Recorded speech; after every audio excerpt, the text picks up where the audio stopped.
도둑년이 감히 우리 아들 피 같은 돈으로 니년 친정애미 수술을 시켜?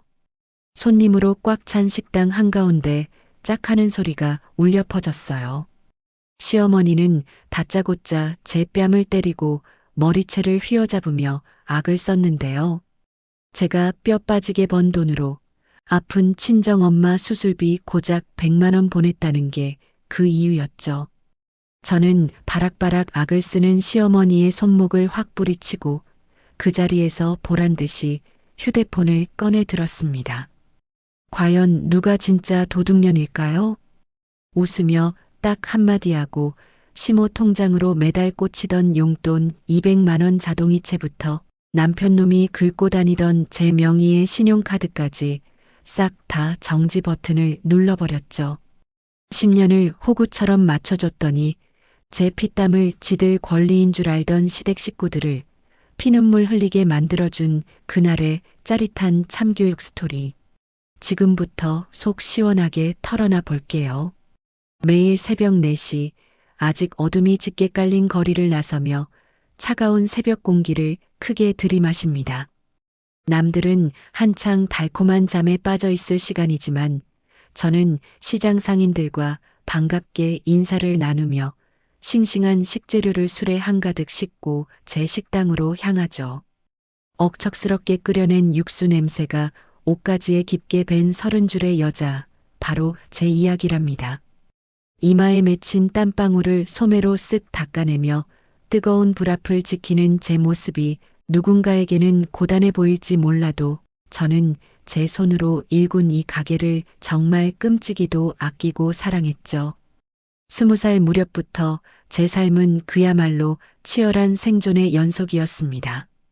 해가 떠 있는 낮에는 번화가 식당에서 서빙과 설거지를 도맡아 하며 손가락 마디마디가 퉁퉁 붓도록 일했고, 밤이 되면 편의점 야간 아르바이트를 뛰며 졸음과 사투를 벌이느라 제 청춘을 온전히 돈 버는 데만 쏟아부었거든요. 화장품 하나 제대로 사지 않고 남들 다 가는 여행 한 번 꿈꾸지 못한 채 통장 잔고가 늘어나는 것만 보며 악착같이 버티던 그 외로운 시절에 남편이라는 사람이 제 인생에 쑥 들어왔습니다. 너 혼자 짊어진 그 무거운 짐, 이제 내가 같이 나눠서 질게. 빳빳하게 다려진 말끔한 정장을 입고 제 거친 손을 따뜻하게 감싸주며 속삭이던 그 사람의 다정한 목소리에 저는 그만 바보처럼 넘어가 버리고 말았네요. 늘 혼자서 세상의 거친 풍파를 맨몸으로 막아내느라 지쳐있던 제게 먼저 손을 내밀어준 그 위로가 너무나 달콤해서 저는 남편을 제 인생의 동반자로 굳게 믿으며 평생을 함께하겠다고 다짐했습니다. 하지만 현실은 제 헛된 기대와는 완전히 반대 방향으로 질주하기 시작하더라고요. 제가 20살 때부터 뼈 빠지게 모은 전 재산을 탈탈 털어번 듯한 식당을 차리고 제 명의로 사업자 등록증을 냈을 때 남편은 결혼 전의 다정한 모습은 온데간데 없이 매일 아침 거울 앞에서 머리에 기름을 바르고 화려한 넥타이를 매며 외출 준비를 했습니다. 나 오늘 프랜차이즈 사업 구상하러 거래처 사장님들 만나야 하니까 카드 좀 가져갈게. 남편은 제게 손을 내밀며 너무도 당연하다는 듯이 제 신용카드를 챙겨 들고 밖으로 나돌았습니다.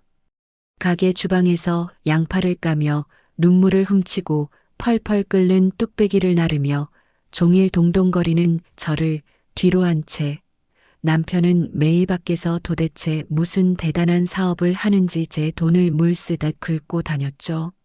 몇 년 전 시어머니가 가슴을 쥐어뜯으며 화병으로 쓰러져 병원 응급실에 실려갔던 적이 있었습니다.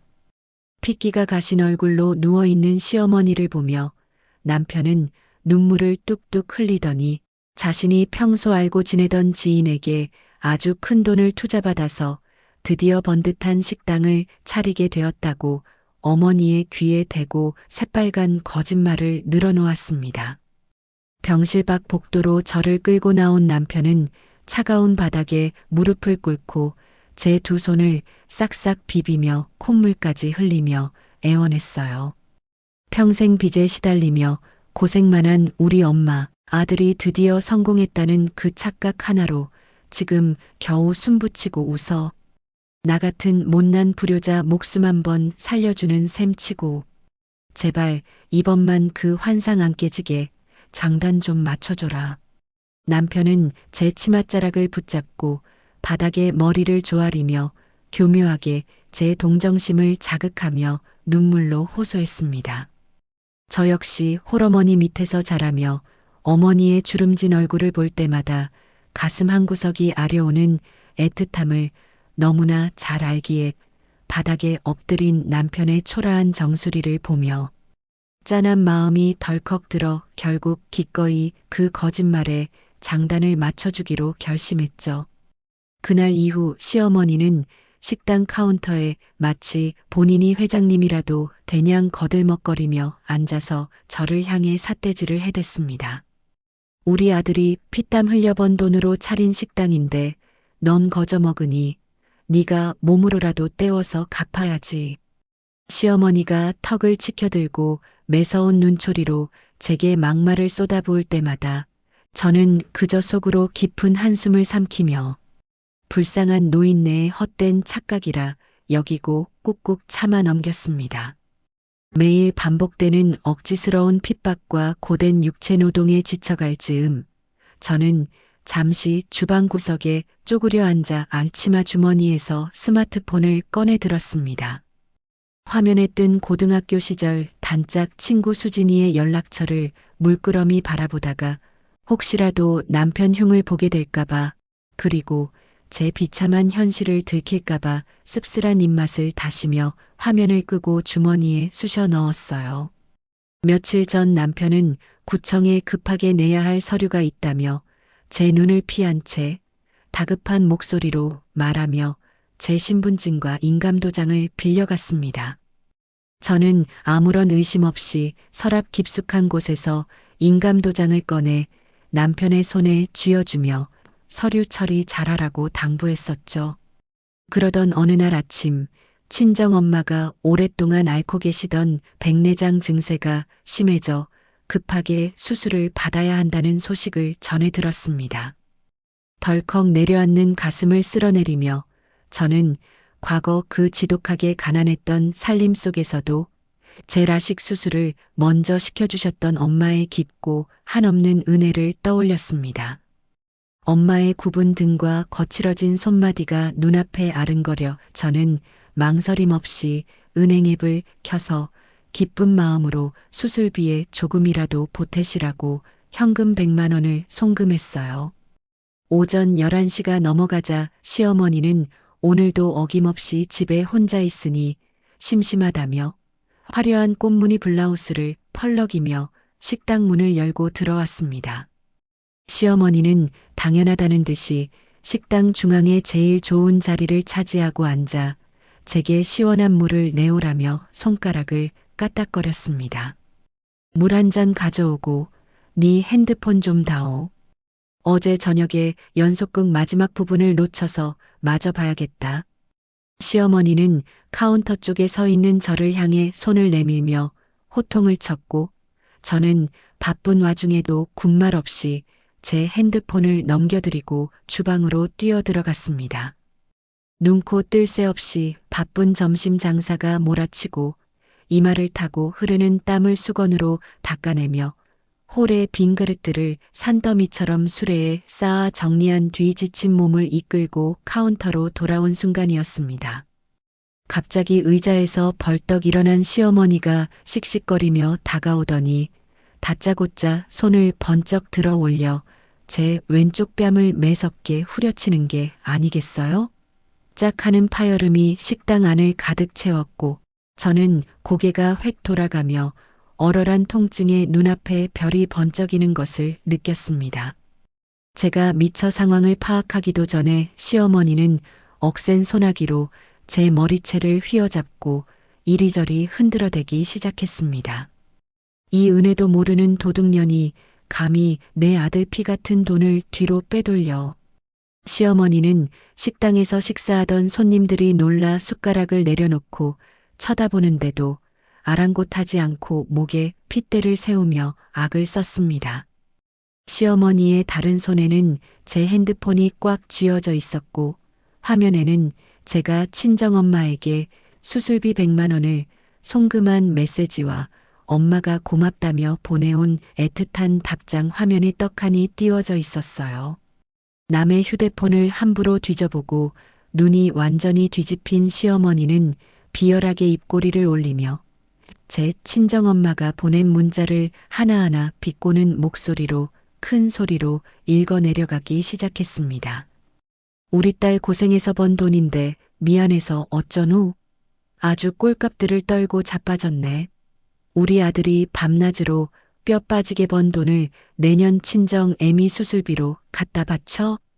시어머니의 입에서 제 엄마를 모욕하는 천박한 단어들이 쏟아져 나오는 순간 저는 뺨을 맞은 억울함 따위는 흔적도 없이 사라지고 머릿속 이성이 툭 끊어지는 강렬한 분노를 느꼈습니다. 머리채를 잡혀 고개가 꺾인 상태에서도 저는 조금도 물러서지 않고 시어머니의 일그러진 눈동자를 똑바로 노려보며 짐승처럼 으르렁거렸어요. 어머님, 과연 진짜 도둑년이 누굴까요? 누군지 똑똑히 보여드릴까요? 저는 바락바락 악을 쓰는 시어머니의 억센 소나기를 매몰차게 뿌리치고 제 핸드폰을 거칠게 낚아챘습니다. 머리카락이 한 움큼 뽑혀나가며 두피가 찢어질 듯 쓰라렸지만 그런 고통 따위는 지금 제 안에서 용암처럼 끓어오르는 분노에 비하면 아무것도 아니었어요. 저는 헝클어진 머리를 대충 쓸어 올리며 시어머니의 눈앞에서 보란 듯이 은행앱을 실행했습니다.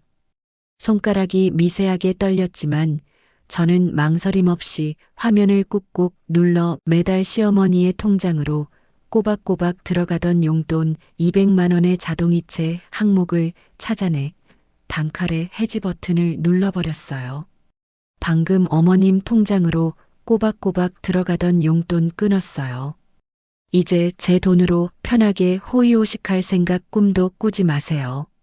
제 단호한 선고가 떨어지자마자 시어머니는 눈을 허옇게 까뒤집으며 입에 거품을 물기새로 길길이 날뛰기 시작했습니다.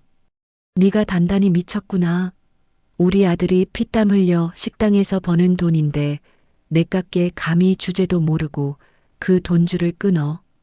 시어머니는 카운터 위에 놓여있던 이쑤시개통과 계산서를 제 얼굴을 향해 마구잡이로 집어던지며 발악했습니다.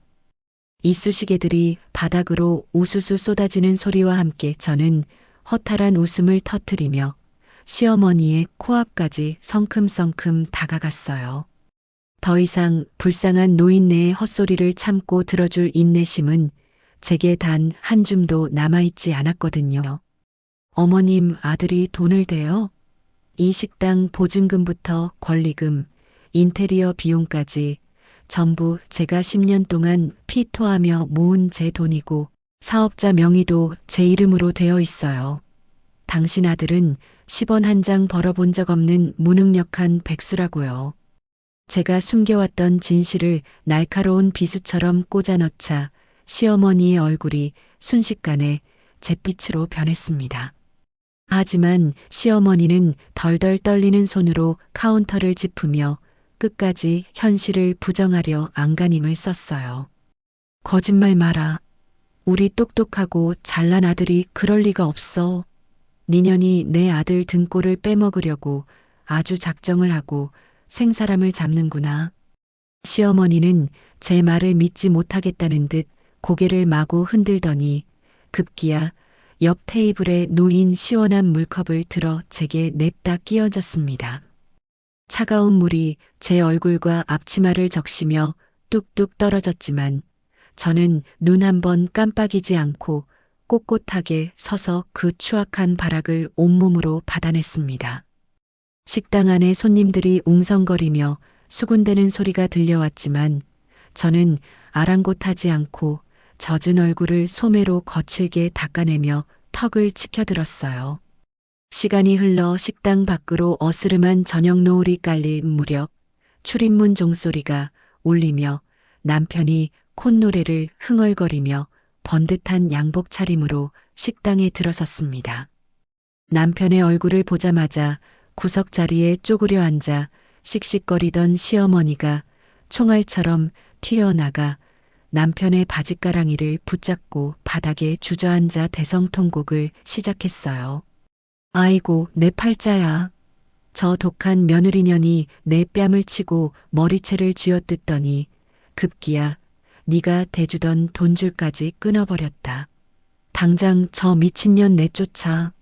시어머니는 잊지도 않은 사실까지 교묘하게 부풀리며 바닥을 치고 통곡했고 남편은 당황한 기색이 역력한 얼굴로 저와 어머니를 번갈아 쳐다보았습니다. 남편은 제가 이미 모든 진실을 터뜨렸다는 사실을 직감했는지 동공이 심하게 흔들렸지만 제 어미 앞이라 알량한 가오를 잡고 싶었는지 헛기침하며 제게 삿대질을 해댔어요. 너 지금 우리 엄마한테 무슨 짓을 한 거야? 당장 무릎 꿇고 엄마한테 사과해. 남편이 되도 않는 큰 소리를 치며 위협적으로 다가오자 저는 젖은 앞치마를 바닥에 팽개치고 남편의 가슴팍을 세게 밀쳐버렸습니다. 남편이 휘청거리며 뒤로 물러서자 저는 그자의 비열한 두 눈을 똑바로 쏘아보며 매섭게 쏘아붙였어요. 당신 말대로 그동안 어머님이 말도 안 되는 헛소리 짓거리는 거 불쌍해서 꾹 참고 넘어가 줬더니 이제 내가 아주 가고천치혹으로 보이나 보지? 당신이 밖에서 사업한답시고 내 카드 긁고 다니면서 허세 부리는 것도 오늘로 끝이야. 남편은 제 섯을 퍼런 기세에 기가 질렸는지 입술을 달달 떨며 아무 말도 하지 못했습니다. 저는 그 자리에서 다시 스마트폰을 꺼내 남편이 들고 다니던 제 명의의 신용카드와 법인카드를 모조리 정지시켜버렸습니다. 정지 완료 문자가 화면에 뜨는 것을 확인한 저는 스마트폰을 남편의 가슴팍에 툭 치며 차갑게 선고했죠. 이제부터 네가 직접 몸으로 뼈 빠지게 때워서 벌었어라. 내 피 같은 돈으로 당신네들 두 모자 배 불려주는 짓거리는 오늘부로 영원히 끝이니까. 제가 한치의 흔들림도 없이 잔혹한 전쟁을 선포하자 남편은 털썩 주저앉아 머리를 감싸쥐었습니다. 하지만 그 와중에도 주제 파악을 못한 시어머니는 바닥에서 벌떡 일어나 삿대질하며 발악했어요. 내깎게 우리 잘난 아들 없으면 이 큰 식당을 혼자서 굴릴 줄이나 아냐. 건방진년 당장 내 아들이랑 이혼해. 시어머니의 어처구니 없는 이혼 요구에 저는 참았던 실소를 터뜨렸습니다. 이혼? 좋죠. 빈몸으로 들어왔으니 나갈 때도 그 잘난 몸뚱이 하나만 달랑 들고 나가면 되겠네요. 저는 차갑게 웃으며 식당 문을 활짝 열어젖히고 당장 나가라며 손가락질했습니다. 시어머니와 남편의 멍청한 얼굴을 보며 저는 이 지옥 같은 굴레를 제 손으로 모조리 부숴버리겠다고 굳게 다짐했죠. 그렇게 시어머니와 남편의 돈줄을 모조리 끊어버리고 통쾌한 전쟁을 선포한 지 며칠이 채 지나지 않은 어느 날이었어요. 점심 장사를 앞두고 주방에서 한창 펄펄 끓는 육수통을 저으며 깍두기를 담글 물을 썰고 있는데 갑자기 홀 쪽에서 우당탕하며 무언가 크게 부서지는 소리가 들려오더라고요. 놀란 마음에 서둘러 앞치마에 손을 닦으며 밖으로 나가보니 덩치가 산만하고 온몸에 문신을 휘감은 험악한 인상의 남자 셋이 식당 한가운데 서서 행패를 부리고 있었습니다.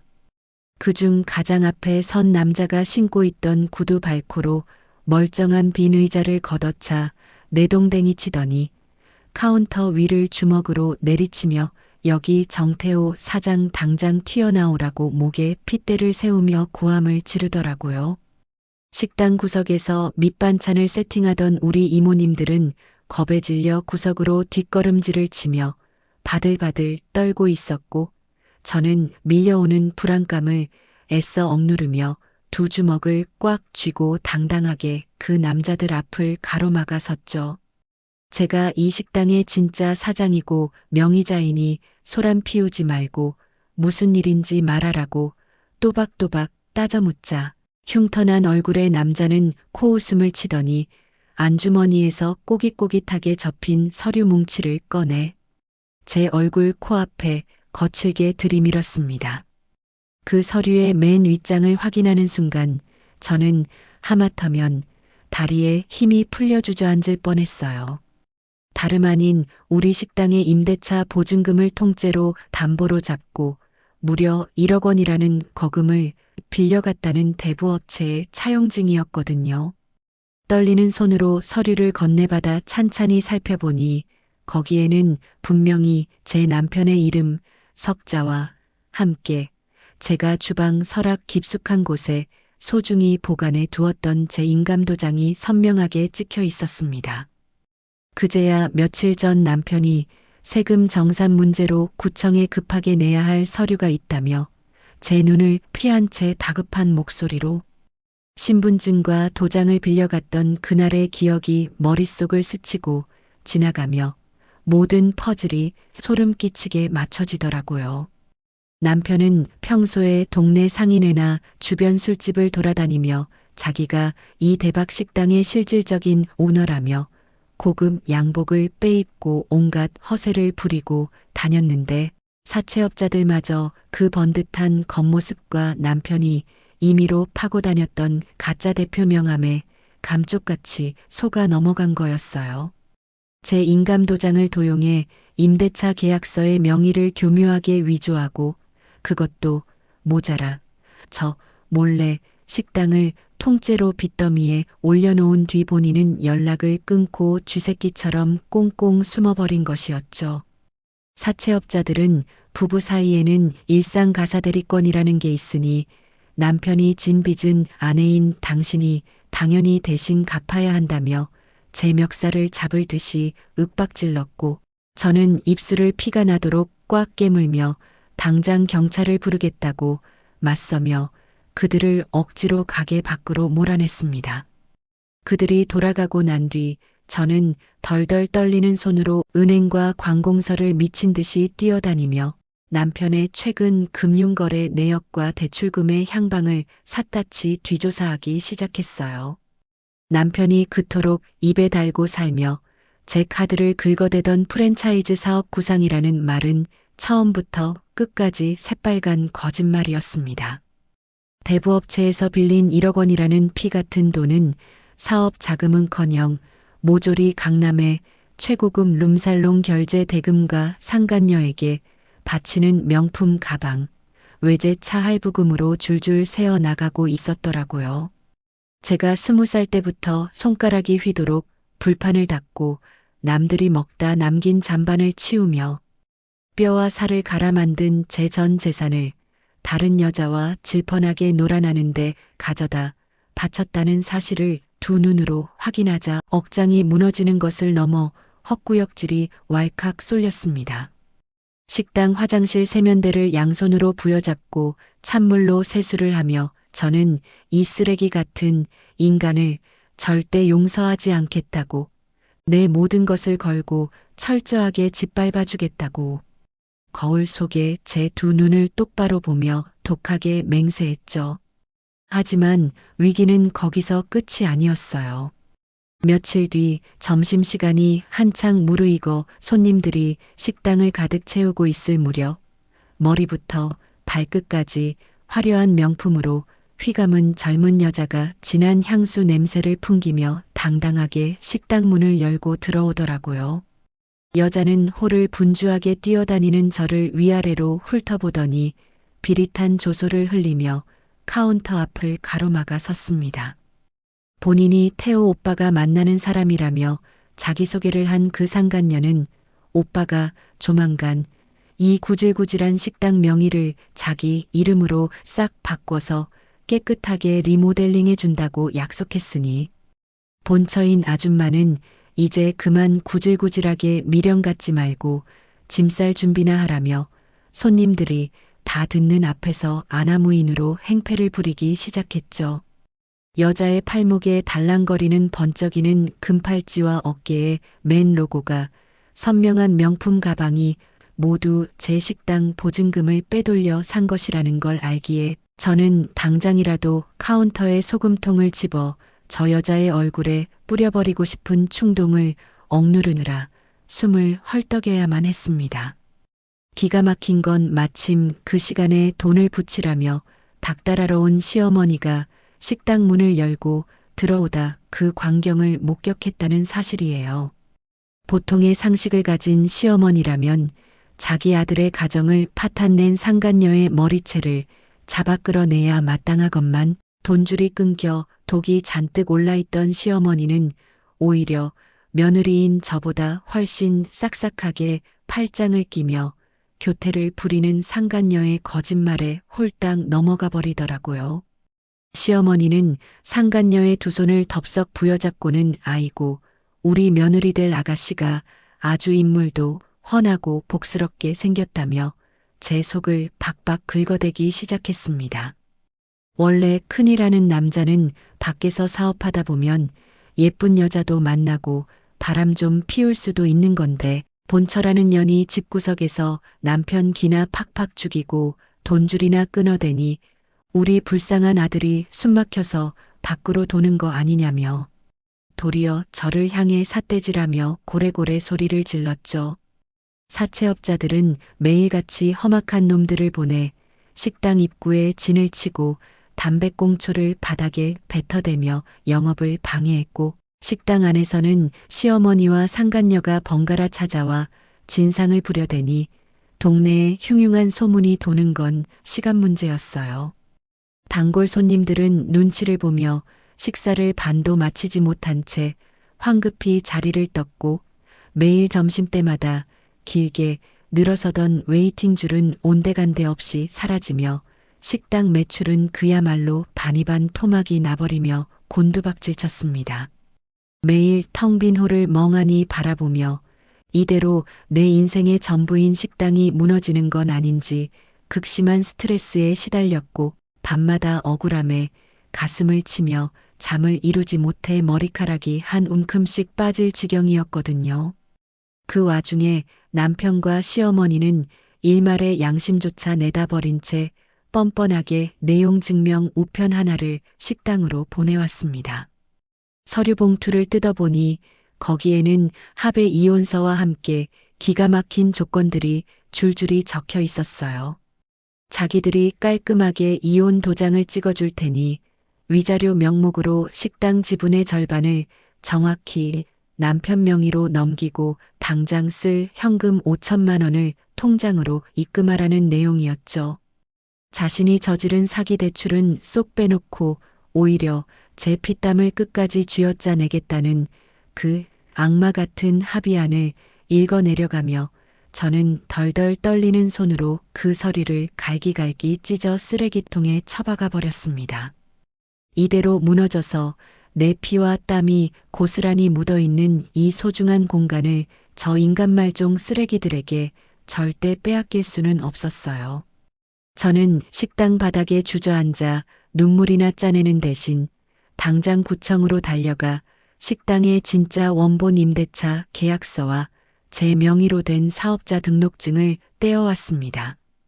그리고 남편이 인감도장을 도용했던 날짜의 은행 출입 CCTV 화면과 대출 심사 서류에 적힌 남편의 위조 필적까지 샅샅이 수집하며 반격의 칼날을 날카롭게 갈기 시작했죠. 지옥 같은 구렁텅이에 저를 밀어넣은 저들을 법이라는 이름 아래 완벽하게 숨통을 끊어놓고 제 손으로 직접 가장 높은 곳에서 짓밟아버리겠다고 다짐하며 저는 찢어진 서류 위로 차가운 얼음물을 들이부었습니다. 매일같이 찾아와 진상을 부리는 사채업자들과 뻔뻔한 시댁 식구들 탓에 하루하루 피가 마르는 심정으로 버티고 있던 어느 늦은 오후였어요. 손님 하나 없는 텅 빈 홀 구석에 쪼그려 앉아 바닥에 나뒹구는 찢어진 합의 이혼 서류 조각들을 멍하니 내려다보고 있는데 딸랑거리는 출입문 종소리가 울리더라고요. 또 그 험악한 놈들이 들이닥쳤나 싶어 무거운 몸을 이끌고 카운터 쪽으로 걸어 나가는데 문 앞에 서 있는 사람을 보고 저는 그 자리에 돌처럼 굳어버리고 말았죠. 단정하게 빗어넘긴 머리에 깔끔한 정장 차림을 한 여자, 바로 고등학교 시절 제 고된 삶의 유일한 안식처이자 단짝이었던 수진이었거든요. 수진이는 동네 엄마들이 모여있는 인터넷 카페에 올라온 대박식당 사채업자 난동 사건이라는 글을 우연히 읽게 되었고 사진 속에 찍힌 익숙한 실루엣을 보자마자 심장이 철렁 내려앉아 단숨에 달려왔다고 하더라고요. 가게 문을 닫고 마주 앉은 수진이는 시어머니에게 맞아 아직 시퍼렇게 멍이 남아있는 뺨을 보더니 두 주먹을 부들부들 떨며 눈시울을 붉혔습니다. 저는 10년 동안 꾹꾹 눌러 담았던 서러움이 그제야 터져나와 수진이의 품에 안겨 어린아이처럼 엉엉 소리 내어 울어버렸죠. 한참을 울고 난 뒤 저는 찬물로 세수를 하고 돌아와 그동안 남편이 인감도장을 훔쳐가서 사문서를 위조한 증거들과 사채업자들이 들이밀었던 차용증 사본 그리고 남편이 상간녀에게 돈을 퍼다 나른 카드 명세서까지 모조리 꺼내 수진이 앞에 펼쳐놓았어요. 서류를 하나하나 매서운 눈빛으로 훑어보던 수진이는 제 두 손을 아주 꽉 맞잡으며 단호하고 힘 있는 목소리로 말해주더라고요. 윤진아, 넌 지금까지 충분히 억울하게 당했어. 이건 명백히 인감도장을 도용한 사문서 위조고 위조된 담보대출이라서 내 책임은 단 1%도 없어. 법무법인 이혼 전문 변호사 오수진이 내 피 같은 식당 지키고 저 쓰레기들 다 부숴줄게. 그 한마디가 어두운 터널 속에 갇혀있던 제게 얼마나 한 줄기 빛처럼 다가왔는지 몰라요. 수진이는 그날부터 정말 무서운 속도로 제 자산을 지키기 위한 철벽 방어선을 구축하기 시작했습니다. 가장 먼저 남편이라는 작자가 제 식당 근처에 얼씬도 하지 못하도록 접근금지 가처분 신청을 냄과 동시에 제 명의로 된 모든 통장과 자산에 남편이 손끝 하나 댈 수 없도록 철저하게 법적 조치를 취해버렸죠.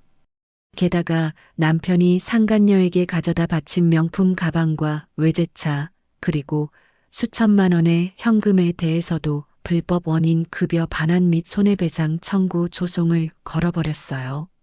갑자기 법원 서류를 융단 폭격으로 맞게 된 상간녀는 사색이 되어 남편에게 전화를 걸어 악을 쓰기 시작했고 돈줄이 막혀버린 남편과 상간녀 사이에는 불신과 원망이 싹트며 자기들끼리 물어뜯고 싸우는 진흙탕 싸움이 벌어지기 시작하더라고요.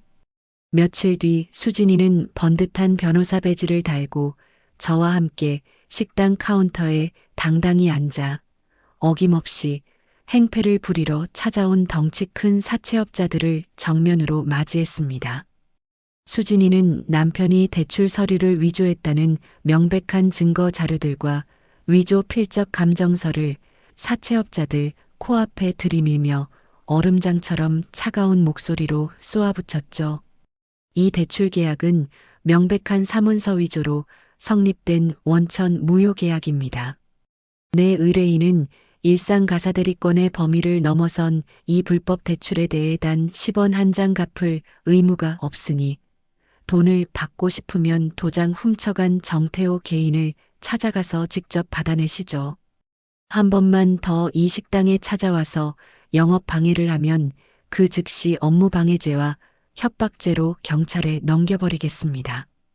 논리 정연하고 서슬퍼런 변호사의 기세에 잔뜩 쫄아버린 사채업자들은 꿀먹은 벙어리가 되어 서류만 챙겨들고 꽁지가 빠지게 도망치듯 식당을 빠져나갔습니다.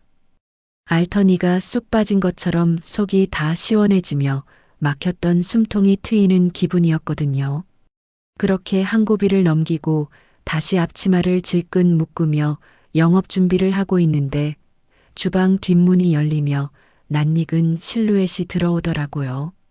며칠 전 백내장 수술을 무사히 마친 친정엄마가 커다란 보따리를 양손에 든 채 환하게 웃으며 서 계셨습니다. 뿌옇던 눈앞이 맑아져서 이제 날아다니는 파리도 다 잡을 수 있다며 농담을 던지시던 엄마는 제 헬쑥해진 얼굴과 시어머니가 남기고 간 뺨의 멍자국을 보시더니 아무 말씀 없이 다가와 제 거친 두 손을 얼굴에 부비며 조용히 눈물을 훔치셨어요. 엄마는 짐을 풀기도 전에 주방 구석에 놓여있던 낡은 앞치마를 찾아 두르시고는 넌 저리 가서 좀 쉬라며 제 등을 떠밀고 직접 도마 앞에 서서 칼질을 시작하셨습니다. 일정한 간격으로 도마 위를 두드리는 경쾌한 칼질 소리와 보글보글 끓어오르는 구수한 찌개 냄새를 맡으며 저는 그제야 내가 혼자가 아니라는 사실에 가슴 깊은 곳에서부터 뜨거운 위로를 받았답니다. 엄마의 그 든든하고 묵묵한 지원 덕분에 바닥까지 떨어졌던 제 멘탈은 빠르게 회복되었고 다시금 눈빛을 반짝이며 식당 운영에 온전히 집중할 수 있는 힘을 얻게 되었죠. 이제 남은 건 저를 기만하고 제 피땀을 갉아먹은 거머리 같은 인간들을 법의 심판대 위에 세우는 일뿐이었어요. 수진이가 밤을 새워가며 완벽하게 작성해준 소장 뭉치를 들고 법원으로 향하는 제 발걸음은 그 어느 때보다 가볍고 단호했습니다.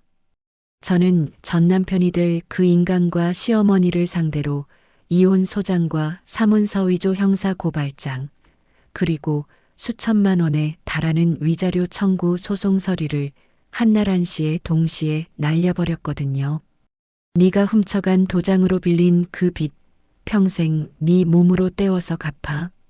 그리고 어머님, 아들 돈으로 유세 떨던 그 알량한 자존심이 어떻게 바닥까지 처박히는지 두 눈으로 똑똑히 지켜보세요.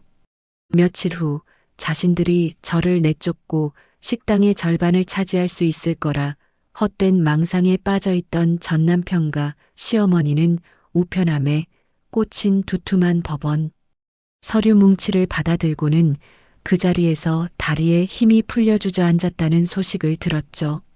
식당 지분은커녕 10원 한 장 챙겨갈 수 없다는 사실과 오히려 거액의 위자료를 물어내고 꼼짝없이 감옥에 갈 위기에 처했다는 것을 깨달은 두 사람의 얼굴이 사색이 되어 벌벌 떨고 있을 모습을 상상하니 그동안 짓눌려 있던 채증이 한 방에 싹 씻겨 내려가는 듯한 짜릿한 카타르시스가 온몸을 감쌌습니다.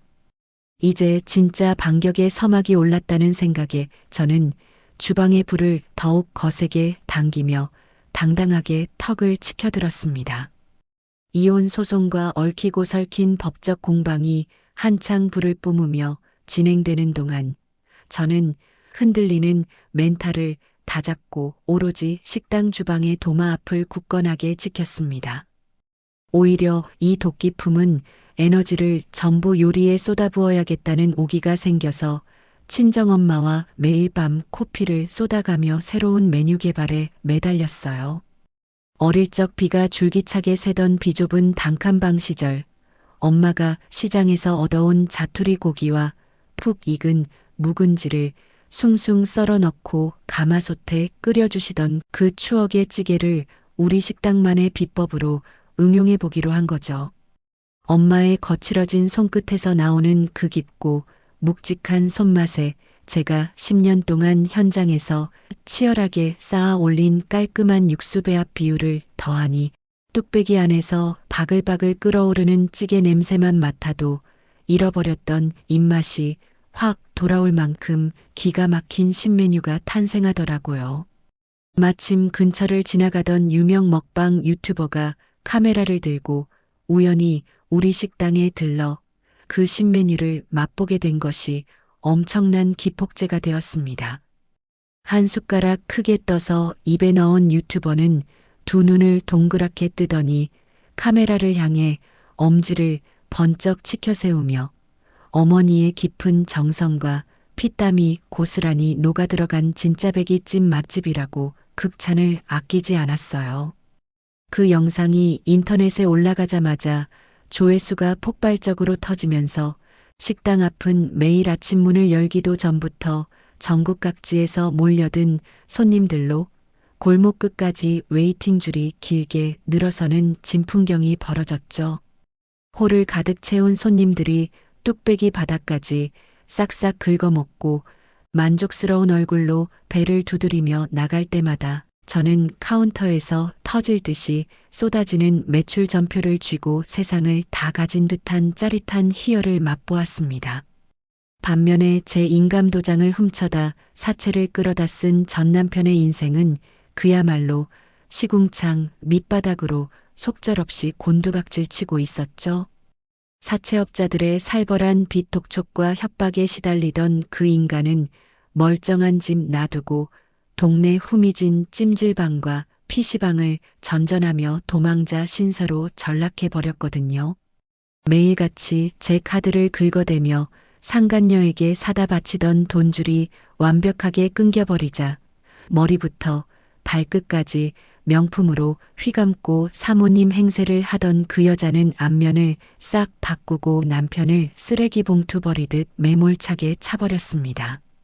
길거리 한복판에서 돈 떨어졌으면 당장 내 눈앞에서 꺼지라며 남편이 사준 싸구려 셔츠를 남편의 얼굴에 집어던지고 뒤도 안 돌아보고 떠나가는 상간녀의 뒷모습을 보며 남편은 땅바닥에 주저앉아 찌질하게 눈물 콧물을 쏟아냈다고 하더라고요.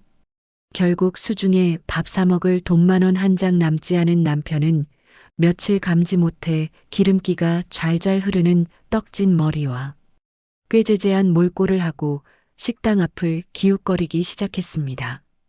브레이크 타임에 잠시 홀을 정리하고 있는데 밖에서 파리만 날리던 전 남편이 눈치를 슬슬 보며 식당 안으로 기어들어 오더니 다짜고짜 제 발밑에 무릎을 꿇고 두 손을 싹싹 비비며 처절하게 매달리는 거 있죠.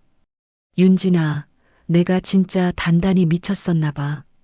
그 여자가 하도 꼬드겨서 내가 잠시 홀렸던 거야. 나 며칠째 물 한 모금 제대로 못 마셨어. 제발 밥 한 끼 먹을 돈만이라도 줘라. 응? 바닥에 납작 엎드려 제 앞치마 자락을 붙잡고 구걸하는 그 꼴을 내려다보자니 한때 저 인간을 믿고 내 청춘을 바쳤다는 사실조차 수치스러워 온몸에 소름이 쫙 돋더라고요. 저는 차가운 눈빛으로 남편의 손을 거칠게 뿌리치고는 옆에 놓여있던 소금통을 집어들어 남편의 어깨 위로 팍팍 뿌려버렸습니다. 더러운 손으로 내 가게 바닥 더럽히지 말고 당장 튀어나가. 네가 밖에서 무슨 짓거리하고 돌아다녔는지 명백한 증거 다 법원에 제출했으니까 돈 필요하면 잘난 그 몸뚱이 굴려서 식당 설거지라도 하며 벌었어. 제가 서슬퍼런 목소리로 호통을 치자 남편은 짐승처럼 울부짖으며 바닥을 기어나갔습니다. 마침 근처에서 며느리 가게 동태를 살피려 어슬렁거리던 시어머니가 아들이 소금 세례를 맞고 쫓겨나는 꼴을 보더니 개거품을 물고 달려와 카운터 유리를 주먹으로 쾅쾅 내리치며 악을 쓰더라고요. 독사 같은 년아, 네가 감히 내 금쪽 같은 아들한테 소금을 뿌려. 짐승도지 서방한테는 이러지 않는다. 저는 헝클어진 시어머니의 얼굴을 똑바로 마주보며 입꼬리를 비스듬히 올려 차갑게 비웃어 주었죠. 어머님 매일 카운터에 죽치고 앉아서 우리 잘난 아들 돈 타령하시더니 꼴이 참 우습게 되셨네요. 이제 그 빚쟁이 아들 데리고 공사장 가서 벽돌이라도 나르며 몸으로 뼈 빠지게 때워서 돈 벌어오라고 하세요. 제 식당 근처에 한 번만 더 얼쩡거리면 그 즉시 경찰에 영업방해로 넘겨버릴 테니까 당장 꺼지시고요. 제 단호하고 싸늘한 축객령의 시어머니는 분통을 터뜨리며 가슴을 치고 바닥에 주저앉았지만 더 이상 그 뻔뻔한 모자를 동정해 줄 사람은 이 세상에 아무도 없었습니다. 얼마 지나지 않아 가정법원에서 최종 판결이 열리는 날, 저는 친구 수진이의 손을 꽉 잡고 당당한 걸음으로 법정에 섰습니다. 판사님은 남편의 악질적인 외도와 파렴치한 사문서 위조 사실을 조목조목 짚어내며 식당 형성 및 유지에 대한 남편의 재산 기여도가 정확히 0%임을 법의 이름으로 못 박아 주셨거든요. 남편은 제게 뺏어가려던 식당 지분은커녕 단 10원 한 장 만져보지도 못한 채 오히려 저에게 수천만 원의 막대한 위자료를 물어주어야 한다는 철퇴를 맞고 사색이 되어 법정 바닥에 고개를 처박았습니다. 길고 길었던 마치 늪 같았던 그 쓰레기 같은 결혼 생활에 완벽하고도 통쾌한 마침표를 찍는 순간이 온 거죠. 법원에서 쫓겨나다시피 한 전남편과 시어머니는 살고 있던 전셋집마저 사채업자들에게 홀라당 빼앗기고 땡전 한 푼 없는 빈털터리가 되어 산꼭대기 다 쓰러져가는 달돈네의 곰팡네. 나는 퀴퀴한 월세방으로 야반도주하듯 쫓겨났다는 소식을 전해 들었습니다. 차가운 위풍이 부는 방구석에서 서로를 탓하며 치고받고 싸우는 그들의 비참한 말로를 생각하니 막혔던 채증이 시원하게 뻥 뚫리는 기분이었어요. 그날 저녁 셔터를 내리고 불 꺼진 식당 카운터에 친정엄마와 나란히 앉아 그동안 모아둔 빽빽한 매출 장부와 승소 판결문을 쓰다듬으며 저희 모녀는 두 손을 꽉 맞잡았습니다. 고생만 시켜 미안하다며 제 손등 위로 굵은 눈물을 뚝뚝 떨어뜨리는 엄마의 따뜻한 품에 안겨 저 역시 그동안 꾹꾹 눌러 참았던 환희와 안도의 눈물을 펑펑 쏟아냈어요. 내 피땀으로 일군 내 진짜 인생, 그 어떤 거머리도 들러붙지 못하는 완벽한 홀로서기에 성공하며 이제는 눈부신 탄탄대로만 남았다고 가슴 벅차게 다짐하는 밤이었습니다. 그렇게 쓰레기 같은 전남편과 시어머니를 제 인생에서 완벽하게 도려내고 숨통이 탁 트이는 평화로운 일상을 되찾은 지 벌써 6개월이라는 시간이 훌쩍 지났을 무렵이었어요. 우리 식당은 유튜버의 극찬과 친정엄마의 손맛이 더해져 매일매일 최고 매출을 갈아치우며 그야말로 탄탄대로를 달리고 있었거든요. 아침 일찍 출근해서 콧노래를 흥얼거리며 신선한 채소를 다듬고 맑아진 눈으로 주방 구석구석을 꼼꼼하게 살피시는 엄마의 활기찬 뒷모습을 볼 때마다 제 가슴속에는 세상을 다 가진 듯한 벅찬 행복이 차올랐습니다. 그런데 어느 날부터인가 왕복 2차선 도로 하나를 사이에 둔 식당 길 건너편 널찍한 공터에 뚝딱뚝딱 거대한 가림막이 쳐지더니 며칠 밤낮으로 요란한 공사 소리가 들려오기 시작하더라고요. 처음에는 그저 대형마트나 번듯한 카페가 하나 들어오려나 보다 하고 대수롭지 않게 넘겼는데 공사가 끝나고 가림막이 걷히는 순간 저는 들고 있던 국자를 하마터면 바닥에 떨어뜨릴 뻔했는데요. 새로 오픈한 그 거대한 식당의 간판 디자인부터 바깥에 내걸린 메뉴판의 구성, 심지어 주력으로 밀고 있는 찌개 세트의 이름까지 우리 식당과 토씨 하나 틀리지 않고 100% 똑같이 베껴놓은 게 아니겠어요. 황당한 마음에 앞치마를 훌렁 벗어 던지고 횡단보도를 건너 그 짝퉁 식당 앞을 염탐하러 갔을 때 저는 하마터면 그 자리에 선 채로 뒷목을 잡고 쓰러질 뻔했습니다. 식당 입구에서 화려한 화환들을 이리저리 배치하며 거들먹거리고 있는 사장이라는 작자가 다름 아닌 제 피를 빨아먹다 쫓겨난 그 인간 말종 전남편이었거든요. 사채업자들에게 쫓겨 찜질방을 전전하며 쥐새끼처럼 숨어 지내던 그 인간이 저에 대한 앙심을 품고 제 식당이 대박 났다는 소문을 이용해 어디서 또 순진한 투자자를 교묘하게 꼬드겨서 제 가게를 그대로 베낀 짝퉁 식당을 보란 듯이 코앞에 차려버린 겁니다. 기가 막혀서 헛웃음만 흘리고 있는데 유리창 너머로 번쩍이는 새 카운터에 앉아있는 낯익은 얼굴이 제 시야에 확 들어오더라고요. 머리에 한껏 뽕을 넣고 목에는 번쩍이는 금목걸이를 주렁주렁 매단 전 시어머니가 입가에 비열한 미소를 띤 채 길 건너편에 있는 제 식당을 뚫어지게 노려보며 한껏 으스대고 있었어요.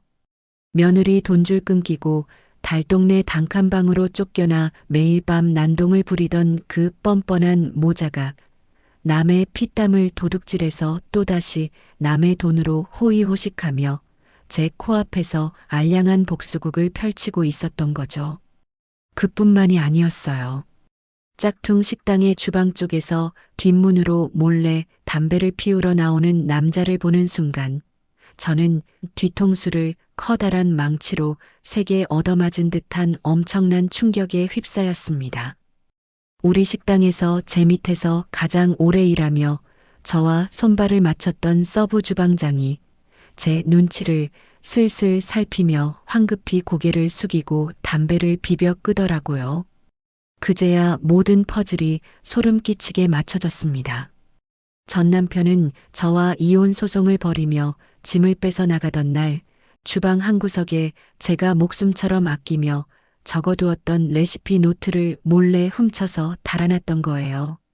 요리의 기본도 모르는 그 무능한 인간이 그 노트를 바탕으로 식당을 차리기 위해 제 밑에서 일하던 서브 주방장에게 2배의 월급을 주겠다는 달콤한 미끼를 던져 비열하게 빼돌리기까지 한 거였죠. 오픈 첫날부터 짝퉁 식당은 제 가게를 완전히 짓밟아 버리겠다는 듯이 아주 작정을 하고 공격적인 호객 행위를 시작했습니다. 커다란 스피커를 밖에 내놓고 뽕짝을 시끄럽게 틀어대며 우리 식당 메뉴 가격에서 무려 30%나 후려친 파격적인 반값 할인 행사를 대대적으로 열어버렸거든요. 길 건너편에서 화려한 풍선 인형이 춤을 추고 전단지를 마구잡이로 뿌려대니 점심시간마다 우리 식당 앞에 길게 줄을 서던 단골 손님들이 싼값에 현혹되어 우르르 그 짝퉁 식당으로 발길을 돌리기 시작했습니다. 매일같이 쉴 새 없이 돌아가던 우리 식당의 홀은 순식간에 절반 이상 텅 비어버렸고 저는 카운터에 서서 길 건너편으로 빨려 들어가는 손님들의 뒷모습을 막연자실하게 지켜봐야만 했어요. 그날 저녁 텅 빈 테이블을 행주로 닦고 계시던 친정엄마는 제 레시피를 도둑맞고 주방장까지 뺏겼다는 사실에 억장이 무너진다며 가슴을 치고 분통을 터뜨리셨습니다. 엄마는 그 도둑놈의 새끼들이 남의 피눈물을 짜내서 번 돈으로 얼마나 잘 먹고 잘 사나 보자며 밤새 뜬 눈으로 밤을 지새우셨고 저는 그런 엄마의 굽은 등을 쓸어내리며 애써 덤덤한 척 위로를 건네야만 했죠. 며칠 뒤 파리가 날리는 우리 식당 홀에 불쑥 불청객이 들이닥쳤습니다. 번듯한 양복을 쫙 빼입고 젤을 발라 머리를 넘긴 전 남편이 주머니에 손을 찔러 넣은 채 건방진 걸음걸이로 식당 안을 휘젓고 다니더라고요. 그는 텅 빈 의자들을 툭툭 치며 비릿한 미소를 짓더니 제 턱 밑까지 다가와 비아냥거리는 목소리로 노골적인 조롱을 쏟아냈습니다. 야 서윤진, 너 혼자 잘난 척하더니 꼴 아주 좋다. 네가 아무리 발버둥 쳐봤자 손님들은 다 싼 맛에 움직이게 되어 있어. 지금 당장 나처럼 가격 확 낮추지 못하면 너 조만간 빚더미에 앉아서 길거리에 나앉게 될 거다. 그 쓰레기 같은 입에서 나오는 헛소리를 듣고 있자니 뱃속 깊은 곳에서부터 뜨거운 분노가 용암처럼 끓어올라 식도까지 차오르는 기분이었어요. 주먹을 너무 꽉 쥐어서 손톱이 살을 파고들었지만 저는 절대 그 인간 앞에서 약한 모습을 보이거나 흔들리지 않겠다고 다짐하며 얼음장처럼 차가운 시선으로 남편의 비열한 눈동자를 똑바로 쏘아보았습니다. 남의 노트나 도둑질에서 차린 가짜 주제의 주둥이는 아주 살아서 나불대네. 네가 훔쳐간 그 껍데기 레시피로 언제까지 손님들을 속일 수 있을 거라 생각해? 넌 조만간 내 무덤을 네가 직접 파고 들어가는 꼴을 보게 될 거야. 저는 매섭게 쏘아붙이고는 남편의 어깨를 거칠게 밀치며 당장 내 가게에서 꺼지라고 소리쳤습니다. 쫓겨나듯 식당 문을 나서는 남편의 뒤통수를 노려보며 저는 주방으로 뚜벅뚜벅 걸어 들어가 육중한 도마 위로 커다란 식칼을 쾅 하고 매섭게 내리꽂았습니다. 매출 하락에 잠시 흔들렸던 마음은 온데간데 없이 사라지고 이제는 저 도둑놈들에게 가짜는 결코 진짜의 깊은 뿌리를 이길 수 없다는 것을 뼈저리게 가르쳐 주겠다는 지독한 오기만 남았거든요. 저는 팔을 걷어붙이고 당장 엄마와 함께 주방의 가스불을 최대로 끌어올리며 저들의 코를 납작하게 눌러버릴 완벽하고 자비 없는 반격을 철저하게 준비하기 시작했습니다. 전 남편이 길 건너편에 보란 듯이 짝퉁 식당을 차리고 30%나 후려친 반값 할인으로 손님들을 싹 쓸어가던 첫 몇 주 동안은 솔직히 저도 속이 새까맣게 타들어가며 밤잠을 설쳤습니다. 하지만 저는 주방 구석에 쪼그려 앉아 눈물이나 짜는 대신 당장 그 얄팍한 도둑놈의 속셈을 역이용해 완벽하게 숨통을 끊어놓을 반격을 준비하며 매일 밤 엄마와 함께 가스 불앞을 지켰어요. 사실 그 무능력한 인간이 이혼 소송 중에 제 주방에서 몰래 훔쳐 달아났던 레시피 노트는 제가 가장 핵심으로 꼽는 소스배합의 마지막 숙성 과정이 쏙 빠져있는 그저 미완성된 초안에 불과했거든요. 요리의 기본기조차 없는 전 남편이 그 껍데기만 남은 노트를 들고 서브 주방장까지 돈으로 매수해서 식당을 차렸으니 겉보기엔 똑같을지 몰라도 그 음식의 깊은 맛은 결코 흉내낼 수 없다는 걸 저는 누구보다 잘 알고 있었죠. 아니나 다를까 오픈빨로 반짝 손님들을 끌어모았던 짝퉁 식당의 미천은 채 한 달을 넘기지 못하고 바닥을 드러내기 시작하더라고요. 동네 맘카페와 배달앱 리뷰창에는 그 식당 음식에 대한 혹평이 줄을 잇기 시작했습니다. 원조 식당이랑 메뉴만 똑같이 조미료 맛이 너무 강해서 먹고 나면 하루 종일 속이 부대껴요. 싼 맛에 갔다가 고기 누린내에 음식이 너무 짜서 절반은 다 남기고 왔네요. 다신 안 갑니다. 인터넷에 쏟아지는 악플들을 하나하나 캡처해서 읽어내려가며 저는 카운터에 앉아 터져 나오는 웃음을 참느라 입술을 꽉 깨물어야 했잖아요. 그 인간이 돈으로 처발라서 베낀 알량한 눈속임이 진짜 손님들의 입맛 앞에서는 결국 무너져 내릴 수밖에 없다는 걸 눈으로 확인하니 10년 묵은 채증이 시원하게 뻥 뚫리는 기분이었어요. 반면에 저는 길 건너편에서 파리만 날리는 꼴을 보며 콧노래를 부르는 대신 친정엄마의 오랜 노하우를 더해 우리 식당의 주력 메뉴였던 찌개의 감칠맛을 한 단계 더 끌어올리는데 모든 에너지를 쏟아부었습니다. 매일 새벽 시장을 돌며 가장 좋은 식재료를 2배로 공수해 오고 육수를 끓이는 시간을 늘려 고기의 깊은 풍미가 우러나오도록 정성을 다해 질적인 차이를 완벽하게 벌려놓았거든요. 가격만 쌌지 맛이 형편없다는 걸 단번에 깨달은 손님들은 마치 여느 때가 고향으로 돌아오듯 다시 우리 식당으로 줄지어 발길을 돌리기 시작했습니다. 단골 손님들은 식당 문을 열고 들어오며 제 손을 덥석 잡고는 역시 음식은 원조가 최고지 싼 게 비지떡이라더니 길 건너 식당은 입만 베렸어 라며 엄지를 번쩍 치켜 세워주셨어요. 빈자리가 없을 정도로 홀을 가득 메운 손님들이 뚝배기 바닥까지 싹싹 긁어먹고 만족스러운 얼굴로 나갈 때마다 저는 길 건너편 카운터에 앉아 사색이 된 전남편과 시어머니를 향해 입꼬리를 쓱 올려 차갑게 비웃어 주었죠. 매일같이 늘어서던 웨이팅 줄은 온데간데 없이 사라지고 텅 빈 홀에 파리만 날리게 된 짝퉁 식당은 썩어 나가는 식자재 폐기율이 산더미처럼 치솟으며 하루하루 빚더미에 눈덩이처럼 불어나기 시작했습니다. 요리의 기본도 모르면서 사장 행세만 하려던 전 남편은 매출이 안 나오자 그 모든 화풀이를 서부 주방장에게 쏟아내며 입에 담지 못할 쌍욕을 퍼붓고 갑질을 해대기 시작했더라고요.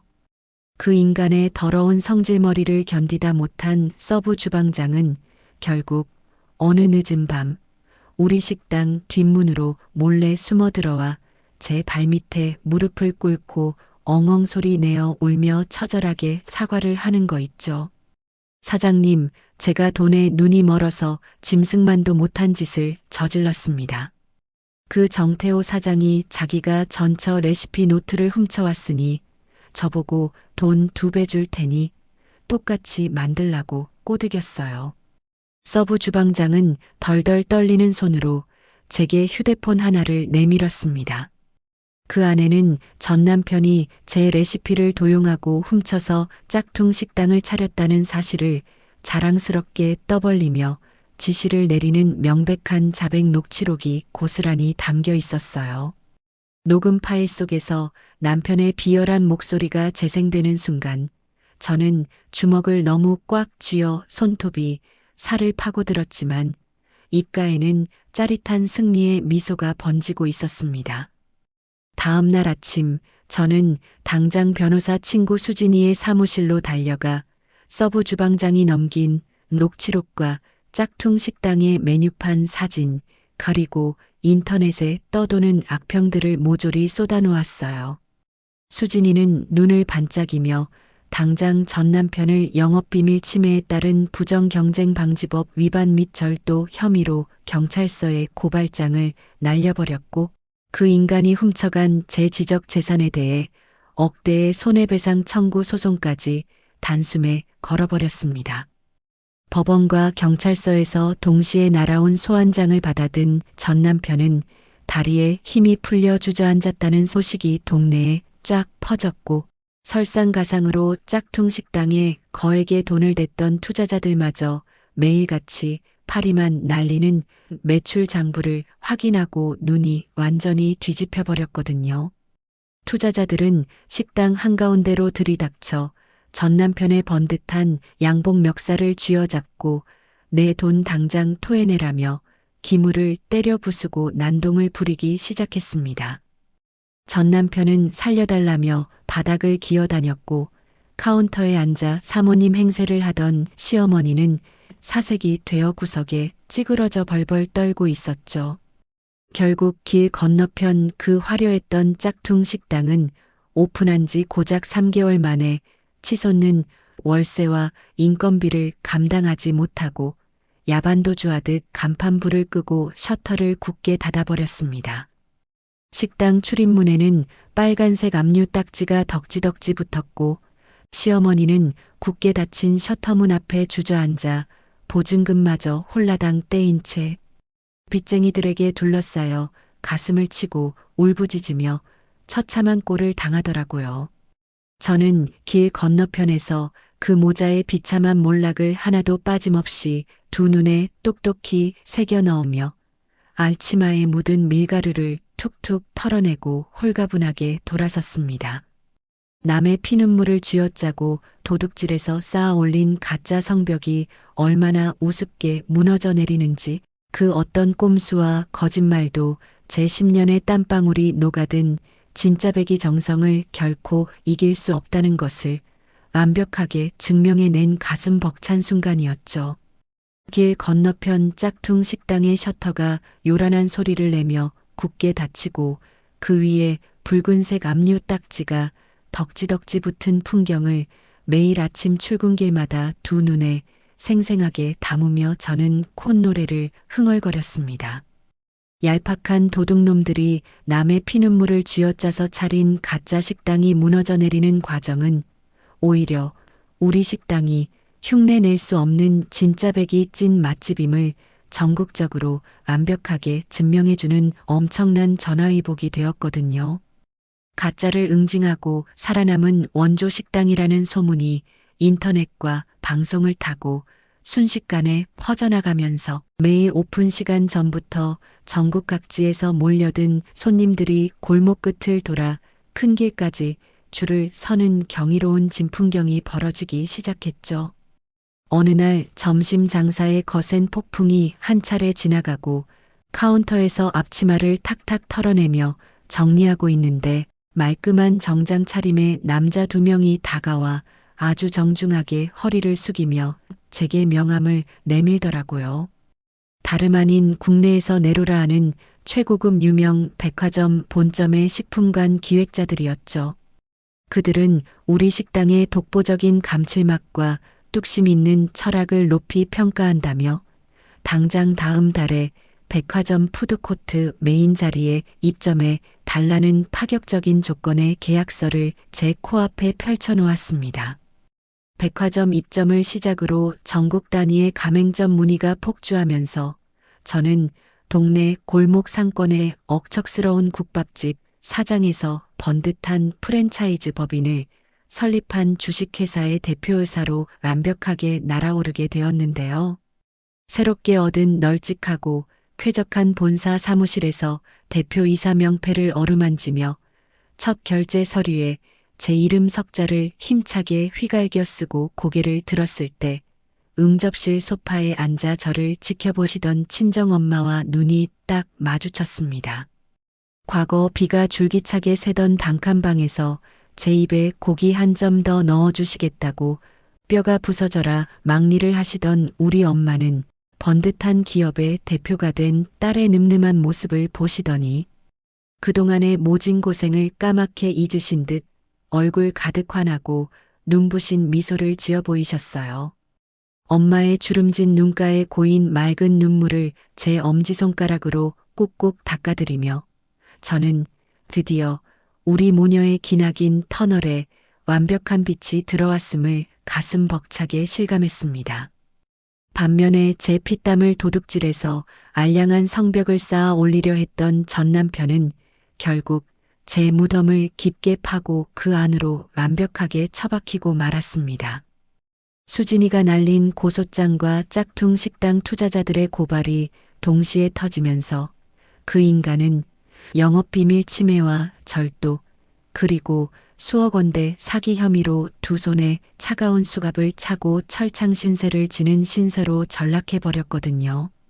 법정에 서서 벌벌 떨며 제 쪽을 쳐다보는 전 남편을 향해 저는 턱을 치켜들고 차가운 눈빛을 쏘아보며 평생 감옥 안에서 네가 저지른 죗값을 뼈저리게 치르라는 무언의 선고를 시원하게 내려주었죠.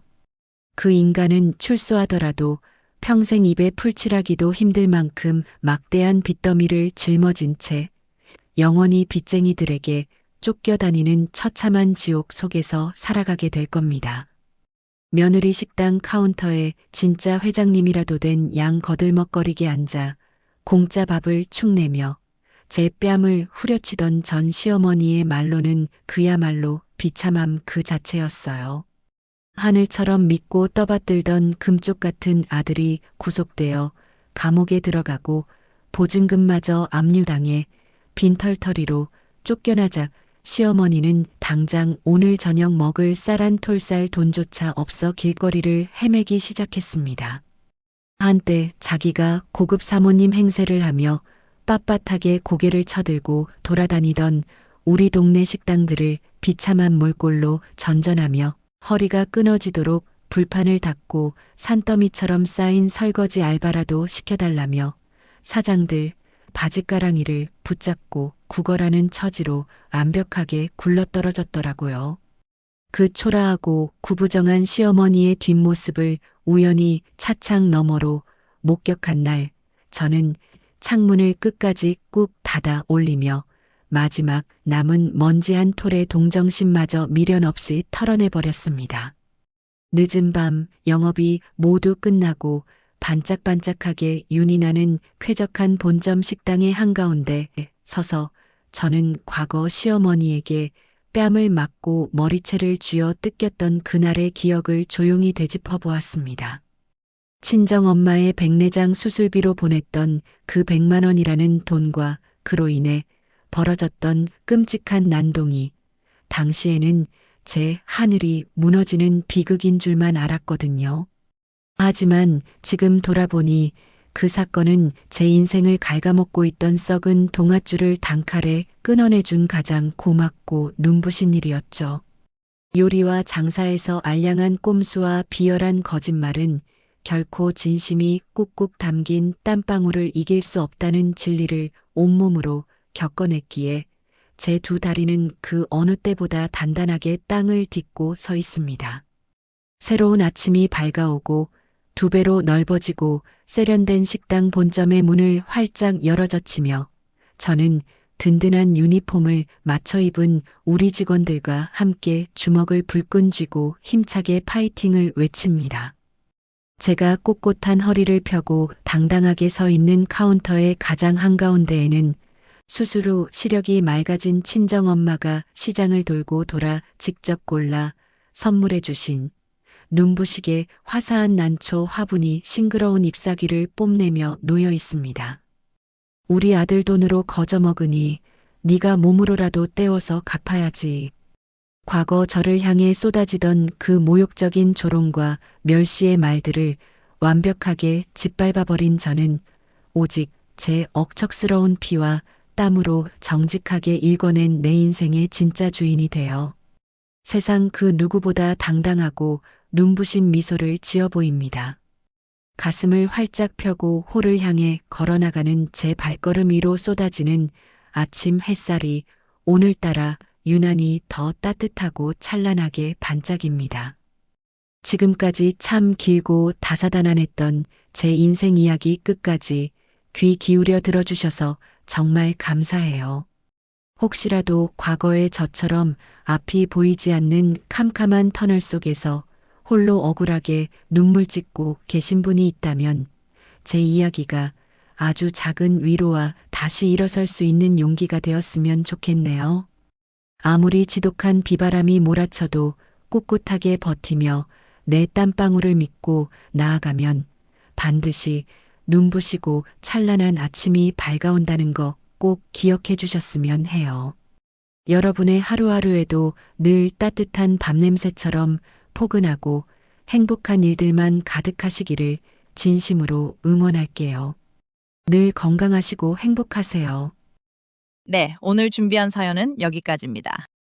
20살 때부터 피땀 흘려 일군 식당과 소중한 인생을 뻔뻔한 남편과 시어머니에게 송두리째 빼앗길 뻔했지만 굴복하지 않고 당당하게 진짜 자신의 삶을 되찾은 윤지님의 이야기, 여러분은 어떻게 들으셨나요? 얄팍한 꼼수와 가짜는 결코 진짜의 정직한 땀방울을 이길 수 없다는 통쾌한 사이다 결말에 제 속이 다 뻥 뚫리는 것 같았습니다. 벼랑 끝 모진 시련 속에서도 묵묵히 딸의 곁을 지켜주신 친정어머니의 깊은 사랑과 든든한 친구의 조력이 있었기에 지금의 그 눈부신 성공이 더욱 값지고 아름답게 느껴지네요. 긴 어둠을 지나 마침내 따뜻한 빛을 맞이한 윤지님과 어머님이 앞으로는 상처 없이 탄탄대로 꽃길만 걸으시기를 저 역시 진심을 다해 기원합니다. 윤지님께 응원의 댓글을 남겨주세요. 큰 위로가 돼줄 거예요. 오늘도 끝까지 함께 해주셔서 감사합니다.